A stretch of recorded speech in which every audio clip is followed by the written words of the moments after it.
মধ্যরাত পেরিয়েছে অনেক আগেই, তবু ঘুম নয়, চোখ ছিল বড় পর্দায়। রাজধানী সহ দেশের বিভিন্ন প্রান্তে বড় পর্দার সামনে তখন একটাই অপেক্ষা, বিশ্বকাপের সেমিফাইনালে স্পেন ফ্রান্স লড়াই। ম্যাচ শুরুর আগে অনেকের বিশ্বাস ছিল অভিজ্ঞতা এগিয়ে থাকা ফ্রান্সই হয়তো ফাইনালের টিকিট নিশ্চিত করবে, কিন্তু মাঠে অন্য গল্প লিখেছে স্পেন। প্রথম বাঁশি থেকেই বল দখল, নিখুঁত পাসিং আর ধারালো আক্রমণ ফরাসিদের চাপে রাখে 2010 সালের চ্যাম্পিয়নরা। শেষ পর্যন্ত 2-0 গোলের দাপুটে জয় নিয়ে ফাইনালে উঠেছে স্প্যানিশরা। ফ্রান্সের সাথে স্পেন এত সুন্দর, এত নান্দনিকভাবে খেলে। ওভারঅল বলা যায় তাদেরকে মিডফিল্ড, বিশেষ করে স্পেনের মিডফিল্ড এত সুন্দর যে হচ্ছে তাদেরকে বলগুলো পাস করতে দেয় নাই, ডিফেন্স পর্যন্ত যেতেই দেয় নাই। আজকে স্পেনের খেলা অনেক ভালো হয়েছে, আশা করি ফাইনাল অনেক এর থেকে বেটার খেলবে। অনেক আগে থেকে স্পেন সাপোর্ট করি, খেলা ভালো লাগে, স্পেনের খেলার ধরন ভালো লাগে, তো আশা ছিল স্পেন জিতবে, তো ইনশাল্লাহ উইন হয়েছে।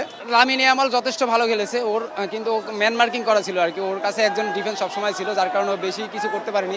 তারপর যতদূর খেলেছে, ওর যতদূর ক্যাপাবল ছিল, সম্পূর্ণ ভালো খেলেছে। আমাদের যে ডিফেন্স লাইন, যে attack, Lamine Yamal, Nico Williams, তাদের যে অসাধারণ খেলা আমাদেরকে মুগ্ধ করেছে। শেষ বাঁশি বাজার সঙ্গে সঙ্গেই বড় পর্দার সামনে শুরু হয় স্পেনের সমর্থকদের উল্লাস। যদিও পর্যালোচনা করে দেখা যায় স্পেনের জার্সিতে অনেকেই শুধু সেমিফাইনাল ম্যাচের জন্য হয়েছেন লা রোজাদের সমর্থক। তারা সবাই চলমান বিশ্বকাপের সমর্থন করছেন আর্জেন্টিনাকে। এই টুর্নামেন্টে স্পেনের সবচেয়ে ভালো জিনিস যেটা ছিল, ওরা গোল কনসিড করে নাই, একটা মাত্র গোল কনসিড করছে, ওইটাও সেট পিস থেকে। সো তারা তাদের সেই ধারাবাহিকতা রক্ষা করছে এবং খেলা চমৎকার ছিল। আর্জেন্টিনা ছাড়া হচ্ছে আপনার স্পেন হচ্ছে ম্যাচ বেটার আর কি। লামিন ইয়ামাল আজকে তার মানে যেরকম সে খেলে সেরকম খেলতে পারেনি, কিন্তু মাঝ মাঠে পেদ্রি খুব ভালো খেলেছে, উইংয়ে ভায়ানা ভালো খেলেছে, পেদ্রো পোরো ভালো খেলেছে। মোটামুটি টিম গেম হিসেবে অ্যাজ এ টিম স্পেন ভালো খেলেছে। ম্যাচ শেষে ফ্রান্স সমর্থকদের চোখে মুখে ছিল শুধুই হতাশা। তাদের অভিযোগ দলটি নিজেদের স্বাভাবিক ছন্দে খেলতে পারেনি। আনএক্সপেক্টেডলি বাজে খেলছে, আমি খুবই আপসেট। ফ্রান্স এত বাজে খেলবে এটা আমি না, কেউই হয়তো এক্সপেক্ট করে নাই।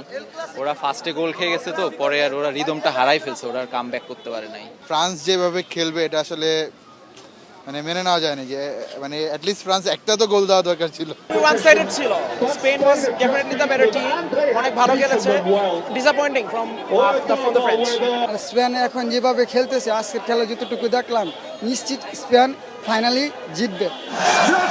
সেমিফাইনালের বাধা পেরিয়ে এখন শিরোপা থেকে আর মাত্র এক ধাপ দূরে স্পেন। আর বাংলাদেশের বড় পর্দার সামনে ফুটবল প্রেমীরা অপেক্ষা করছেন ফাইনালের, যেখানে দলটির প্রতিপক্ষ হিসেবে অনেকেরই পছন্দ আর্জেন্টিনা, তবে কেউ কেউ বলছেন ইংল্যান্ডের কথাও।